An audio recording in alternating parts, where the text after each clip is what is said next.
Oregon rolls into the whiteout, gets it done in double overtime. Final score, Ducks 30, Penn State 24. There's a lot to unpack with this one. I want to unpack the Oregon side first, then I want to get back around to the Penn State conversation. We're not going to do the whole lazy thing of James Franklin can't win the big game. We'll have that discussion to some extent, but I want to dig a little deeper on the Penn State side as well. Regardless, if you're a college football sicko, if you're an Oregon fan, if you're a Penn State fan, if you love this sport with every fiber of your being, baby, make sure you're subscribed right here, college football, and nothing but on this show, The Hard Count, on the On3 YouTube channel. All right? So, like I mentioned, double OT, Oregon gets it done. I want to make sure we all understand just how psychopathic that was from Oregon. Like, legitimately, to go into that condition with that roster.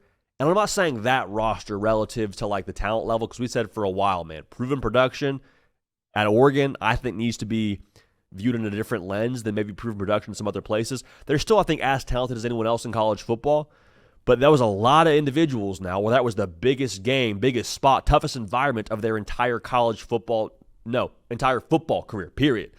Like Dante Moore, yeah, I know he was on the team last year, but to walk into the whiteout and to go 29 of 39, 248, and 3 touchdowns, no picks, like that's psychopath stuff, dude. He was out there looking like he was at a Tuesday practice, and it wasn't like Oregon like eased him into the game here. It wasn't like, oh, Dante, we're going to have you game managed this way in a whiteout. We're just going to run the football and kind of take a lot of, like they asked Dante Moore to go win the football game for him, and he did. DeCorian Moore was your leading receiver last night. Dude's a true freshman. His ID doesn't work at every single place in America. Like, you hear what I'm saying? Like, the level of different Oregon had to be internally, wiring-wise, to go into that spot and play at that level, I think needs to be noticed. Because here's the thing. If that's what Oregon looks like in the whiteout, they're not playing in a different environment with more intensity. They're not going to play in a more challenging atmosphere. And so that leads me to believe that as talented as this Oregon team is, with the composure they showed in that spot, Oregon, once again, I believe will be playing for a Big Ten title on Conference Title Saturday, period. And that's not to say less of Penn State. We'll get to Penn State in a second here. But I love the approach from Oregon in this spot too, man. Like Dan Lanning a couple years ago got a lot of flack for being too aggressive in a couple of spots against Washington under Kalen DeBoer. And, they go to Seattle and the game breaks a certain way and they lose and whatever. Everyone's knocking Dan Lanning for being too aggressive, right? Well, last night, same Dan Lanning, same approach, 5 of 7 on 4th down. It was very obvious from the jump. Like, Oregon was there to play to win. Oregon wasn't there hoping just to find a way to get it done and, game manage their way and find a way in the fourth quarter to finish. Like, they played to freaking win, and I loved every part of it. Because you know what? The confidence that Dan Lanning has in his team very clearly responds to. Like, in the clutch moments, they meet that moment. They understand that they're going to have a chance to go finish on 4th down and put the game on ice, which is what it looked like it was going to be there when they punched it in on that 4th and short. It felt like that was going to kind of be the game. It wasn't, so credit to Penn State. But that's also, I think, what's impressive to me about this spot. Like Dante Moore being out there at a Tuesday practice, or looking like he was at a Tuesday practice, when the state is in the most difficult environment in college football in a whiteout in Penn State. And then to be in that spot where when they went to overtime, it wasn't like Oregon tied it up late and found a way to push the game into extras, and you're like, okay, now Oregon's going to find a way to finish. They got momentum. Momentum was all towards Penn State with a whiteout at their back. At that spot now, you would have expected or at least had a very reasonable explanation for Oregon losing that football game. Well, hey, young team, and this is the team, Penn State. They brought back their quarterback, and they brought back a lot of key pieces. Like, the more experienced team at home now in overtime with momentum should win the game. Oregon didn't flinch. Get pushed to overtime, no big deal. Call your best stuff. Make a defensive play to win the game. Like, all those things, I cannot speak enough to the wiring of this Oregon football team. Because the talent now, in case we weren't all aligned before, we should be now, it's real deal. Good enough to compete with anybody in college football. Like, traded blows with Penn State. I understand it was back and forth on the ground, but like, to hold Nick Singleton to less than 2 yards a carry, to bottle up Katron Allen pretty well. Like, the running backs for Penn State didn't get a lot on the ground against Oregon. So my takeaway with Oregon is this. I feel like Oregon is the Bear Grylls of college football. I think I can drop them anywhere in the country, and they'll be more than fine, not just to survive. They'll thrive. Like, if it's a game where, okay, we got to win in the trenches and just find a way to win ugly, Oregon can do that. Hey, it's going to be a shootout game, 1st to 40. Oregon with that quarterback and Dante Moore. I'll be surprised with that defense if they're in a shootout like that, but Oregon can win that way too. Like, Oregon has everything you need to win at the highest level in college football right now. I know Oregon fans are talking about what next year could be when some of these younger guys get more experience.